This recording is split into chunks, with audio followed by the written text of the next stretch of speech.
Movie start होती है शोकुम hills नामी जगह को दिखाते हुए और उस टाइम वहाँ पर माइनिंग का काम चल रहा होता है, जहाँ डेली रूटीन के मुताबिक वर्कर्स काम खत्म करने के बाद घर वापस जा रहे थे। इन्हीं लोगों में हम एक आदमी शर्टमैन और उसके बेटे को देखते हैं, जहाँ पर शर्टमैन का बेटा एक को वर्कर के बारे में बात कर रहा था, जो कि काम करते करते अचानक से गिर गया था, लेकिन अब उसे जॉब से निकाला जा रहा था। यहाँ पर शर्टमैन अपने बेटे से कहते हैं कि हम इस टॉपिक पर बाद में बात करेंगे। ऐसा कहने के बाद वो वहाँ से जाने लगते हैं और शर्टमैन का बेटा अपने टूल्स लेने के लिए वापिस से माइन में जाने लगता है, लेकिन तभी अचानक से वो जोर से चिल्लाता है, जिसके बाद शर्टमैन फौरन अपने बेटे के पास जाते हैं और ये सीन यहीं पर कट हो जाता है। फिर कहानी शिफ्ट होकर जाती है 1 साल के बाद, जहाँ पर हम एरियान नाम की एक लड़की को देखते हैं, जो कि शोकुम हिल्स के बारे में अलग अलग आर्टिकल्स और मैप से इंफॉर्मेशन कलेक्ट कर रही थी, क्योंकि एरियान को एडवेंचर्स करना काफी पसंद था और उसकी टीम जिसमें 4 लोग शामिल थे उन्हें शोकुम हिल्स ले जाना था। उनमें से एक लड़के का नाम डेरन होता है और डेरन के साथ बाकी उसके फ्रेंड्स थे। नेक्स्ट डे हम देखते हैं कि एरियान उस टीम को लेकर शोकुम हिल्स के लिए निकल पड़ती है। तब रास्ते में डेरन एरियान से पूछता है कि अब तक कितने लोग ऐसे हैं जो शोकुम हिल्स को ढूंढने के लिए आ चुके हैं। असल में डेरन एक साइंटिस्ट होता है। तब एरियान उससे कहती है, मैं ये बात तुम्हें नहीं बता सकती क्योंकि मैं अपने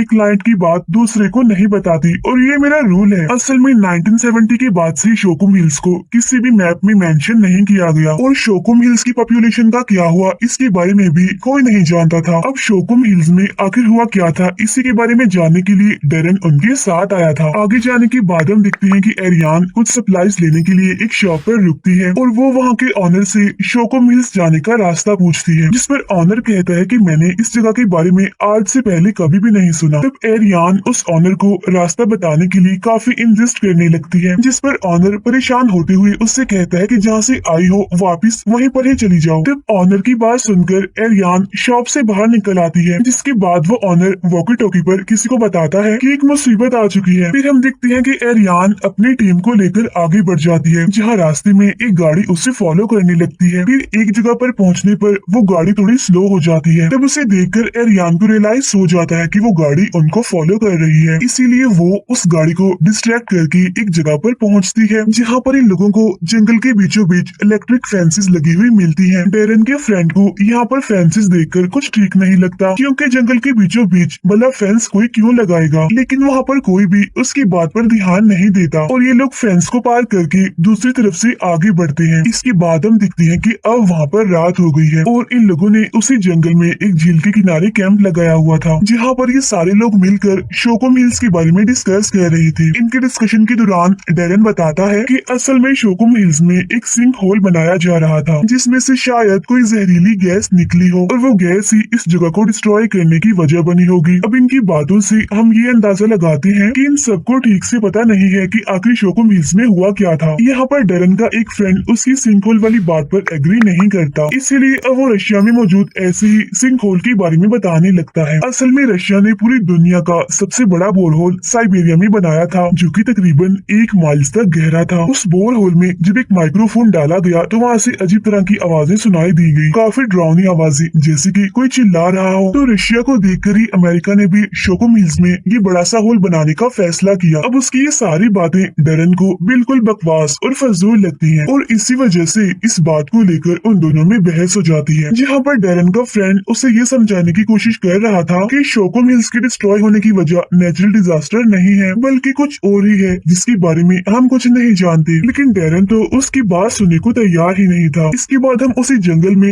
3 लोगों को देखते हैं। उनमें से लड़की का नाम शेल्बी होता है और उसके साथ दोनों उसके साथ ही होते हैं और ये लोग एक होल पर लगी फेंस की वायर को ठीक करने के लिए आए थे। असल में किसी जानवर ने इस वायर को तोड़ दिया था। अभी ये लोग उस वायर को ठीक कर ही रहे होते हैं कि तभी वहाँ पर शर्टमैन आ जाते हैं सारी सिचुएशन को देखने के लिए। अब उनके साथ उनका जो साथी आया होता है, शेल्बी उसे कहती है कि तुम जाओ और आसपास की सारी फेंसेस को चेक करो। तब ये सुनने के बाद वो आदमी जैसे ही एक फेंस को चेक करने के लिए जाता है तो तभी कोई जानवर फेंस के अंदर से उस पर अटैक कर देता है और ये सीन यहीं पर कट हो जाता है। उधर हम अगले दिन देखते हैं एरियान को, जो कि अपनी टीम को लेकर आगे बढ़ती है, जहाँ पर इन्हें शोकुम हिल्स का वो बड़ा सा सिंक होल मिल भी जाता है और उसके ऊपर भी बहुत सारी इलेक्ट्रिक फेंसेस लगी हुई थी। तब ये लोग फेंसेस को हटाकर सिंक होल में कैमरा के साथ साथ एक स्कैनर को भी डालते हैं। तब उसके थ्रू डेरन का एक फ्रेंड एनालाइज कर ही रहा था कि तब ये अचानक से उसे काफी जोरदार आवाज सुनाई देती है, जिसकी वजह से डेरन का वो फ्रेंड अपना हेडफोन निकालकर सभी को वो आवाज सुनाता है। लेकिन इसी दौरान उसे ध्यान नहीं रहता और वो गलती से कैमरे वाली रोप में फंस जाता है। लेकिन तभी अचानक से उसे कोई सिंक होल में खींच लेता है। तब एरियान और डेरन का एक फ्रेंड अपने उस साथी को बचाने के लिए फौरन उसी सिंक होल में उतरते हैं। लेकिन काफी ढूंढने के बाद भी उन्हें उनका वो साथी कहीं पर भी नहीं मिलता। लेकिन तभी हम ऊपर का सीन देखते हैं, जहाँ पर अचानक से एक स्ट्रेंजर आ जाता है, जो कि सिंक होल को देखकर काफी गुस्सा हो जाता है। इसीलिए वो उन लोगों को वार्न करते हुए गन दिखाता है और वो उस रस्सी को काटकर सिंक होल को बंद करने लगता है। लेकिन डेरन और उसका फ्रेंड उसे समझाने की काफी कोशिश करते हैं कि हमारी टीम के 2 लोग नीचे गए हुए हैं, लेकिन वो स्ट्रेंजर उनकी कोई भी बात नहीं सुनता। इसीलिए डेरन का फ्रेंड उस पर अटैक करके उसे बेहोश कर देता है। फिर जब एरियान कटी हुई रस्सी को देखती है तो वो समझ जाती है कि जरूर कोई गड़बड़ है। इसीलिए वो फौरन डेरन के फ्रेंड को लेकर ऊपर आ जाती है, जिसके बाद ये लोग उस स्ट्रेंजर को वहीं पर छोड़कर उसकी गाड़ी लेकर वहाँ से निकल जाते हैं। और यहाँ पर डेरन का फ्रेंड उस पर काफी गुस्सा था और उससे कहता है कि ये सब कुछ तुम्हारी वजह से हुआ है, तुम्हारी गलती है इसमें, क्योंकि तुम्हें कुछ फंडिंग्स की वजह से हमें यहाँ पर लेकर आए हो। अब यहाँ पर डेरन का फ्रेंड किन फंडिंग्स के बारे में बात कर रहा था, इसके बारे में हम आगे जानेंगे। लेकिन फिर थोड़ी ही दूर जाने के बाद इनकी गाड़ी एक डिच में फंस जाती है, जहाँ पर एरियान उन सबको कहती है कि हमें रुकना नहीं चाहिए, बल्कि हम सबको आगे बढ़ते रहना चाहिए, क्योंकि अंधेरा होने से पहले पहले हमें फेंस के पास पहुंचना है। इसके बाद सीन शिफ्ट होकर जाता है उस स्ट्रेंजर की तरफ, जो कि अब होश में आ चुका था। यहाँ पर वो फौरन अपनी टीम को कॉल करके सिचुएशन के बारे में इन्फॉर्म कर देता है। लेकिन तभी उस स्ट्रेंजर को एक क्रिएचर अपने साथ ले जाता है। वहीं दूसरी तरफ हमें दिखाया जाता है कि अब काफी अंधेरा हो चुका था, जहाँ पर ये चारों आगे बढ़ रहे थे। लेकिन तभी अचानक से इन्हें वहाँ पर किसी क्रिएचर के चिल्लाने की आवाज सुनाई देती है, जिसके बाद अब ये लोग अपनी फ्लैश लाइट्स को ऑफ करके नाइट विजन की मदद से आगे बढ़ते हैं। लेकिन तभी अचानक से वो क्रिएचर इन पर अटैक कर देता है और डेरन के एक फ्रेंड को अपने साथ ले जाता है। लेकिन एरियान, डेरन और उनका साथी किसी तरह उससे बचकर आगे बढ़ते हैं, जहाँ लकीली इन लोगों को एक ट्रक मिल जाता है। जिसके बाद हमें दिखाया जाता है कि अब ये तीनों शटमैन के बेस पर हैं, जहाँ पर शटमैन खुद इनके सामने आते हैं और वो यहाँ पर इन लोगों को अपने बारे में बताने लगते हैं कि मैं माइनिंग कंपनी का को फाउंडर हुआ करता था, लेकिन अब मैं सिक्योरिटी और मेंटेनेंस का काम करता हूँ। और तब एरियान उनसे पूछती है कि आखिर यहाँ पर हो क्या रहा है, यहाँ चल क्या रहा है, जिस पर शटमैन कहते हैं कि सबका अलग अलग बिलीव है, सबका अलग अलग नजरिया है। कोई उस होल को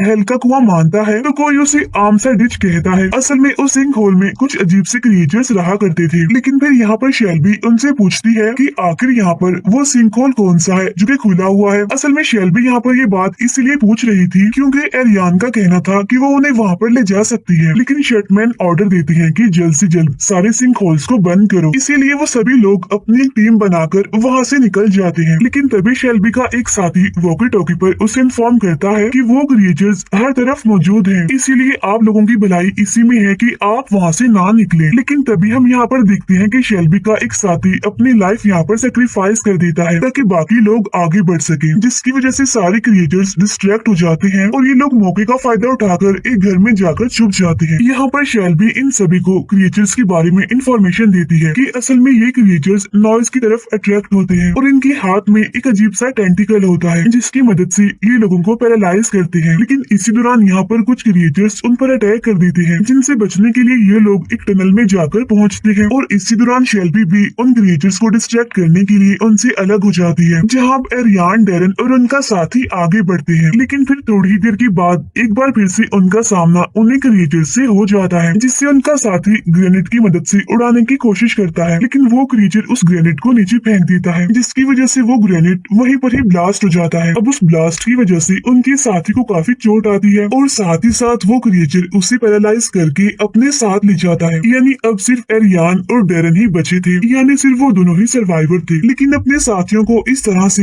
एक एक करके मरता हुआ देखकर डेरन हार मानते हुए वहीं पर ही बैठ जाता है और इन सभी का रिस्पॉन्सिबल वो खुद को कहकर एरियान को बताता है कि एक प्राइवेट कंपनी को शोकुम हिल्स की ये माइन चाहिए थी, जिसके लिए उस कंपनी ने मुझे हायर किया था, जिसके बाद हमें बहुत सारा पैसा मिलने वाला था। यानी ये लोग पैसों के लालच में यहाँ पर आए थे। इसके बाद हम देखते हैं कि अब एरियान अकेले ही आगे बढ़ती है, डेरन से वादा करके कि मैं वापस जरूर आऊंगी तुम्हें लेने के लिए। इसके बाद सीन शिफ्ट होकर जाता है शटमैन की तरफ, जो कि अपनी टीम के साथ फेंस की दूसरी तरफ खड़े हुए थे, जहाँ क्रिएचर्स फेंस को तोड़कर उस तरफ आने की कोशिश कर रहे थे, जिन्हें देखकर शटमैन उन क्रिएचर्स पर ओपन फायरिंग करने का ऑर्डर दे देते हैं। ये सीन शिफ्ट होकर जाता है एरियान पर, जो कि बचते हुए आगे बढ़ रही थी। लेकिन तभी उसे क्रिएचर की आवाज सुनाई देती है, इसीलिए वो वहीं पर ही छुप जाती है। लेकिन फिर थोड़ी ही देर के बाद वो बाहर निकलती है। उसे लगता है कि शायद अब क्रिएचर यहाँ से जा चुका है, लेकिन तभी अचानक से वो क्रिएचर उस पर भी अटैक करके उसे अपने साथ ले जाता है। नेक्स्ट सीन में जब एरियान की आंख खुलती है तो वो खुद को एक बोट पर पाती है, जहाँ उसे उस लड़की शेल्बी की डेड बॉडी के साथ साथ वो क्रिएचर भी दिखाई देता है। वो क्रिएचर दिखने में काफी भयानक, काफी डरावना लग रहा था और वो क्रिएचर उस बोट को अपनी लोकेशन की तरफ ले जा रहा था। फिर जब एरियान उनकी लोकेशन पर पहुंचती है तो वहाँ पर उसकी मुलाकात डेरन और उसके फ्रेंड के साथ होती है। यहाँ पर एरियान क्रिएचर्स की कोइन को देखकर पूछती है कि आखिर ये चीज है क्या, जिस पर डेरन का फ्रेंड उसे बताता है कि ये असल में रेयर स्पीशीज की क्रिएचर है, जो कि चींटियों और बीज की तरह कोलोनाइज करते हैं। अभी जब डेरन का फ्रेंड ये सारी बातें उसे बता ही रहा था कि तभी एक क्रिएचर वहाँ पर आ जाता है और उसे पकड़ लेता है और उसे अपनी क्वीन के पास ले जाता है, जिसके बाद क्रिएचर्स की वो क्वीन उसे जिंदा ही खा लेती है। फिर वो क्रिएचर एरियान को भी क्वीन के पास ले जाता है, लेकिन अब की बार इससे पहले कि वो क्वीन एरियान को खा पाती, तभी मौके का फायदा उठाकर एरियान एक ग्रेनेड को उस क्वीन के मुंह में डाल देती है और डेरन को लेकर फौरन वहाँ से निकलती है। तब ये दोनों भागते हुए उसी सिंक होल के नीचे पहुँचते हैं, जिसकी फेंस को इन्होंने खोला था। फिर रस्सी की मदद से ये दोनों ऊपर चढ़ने लगते हैं, लेकिन तभी देखते ही देखते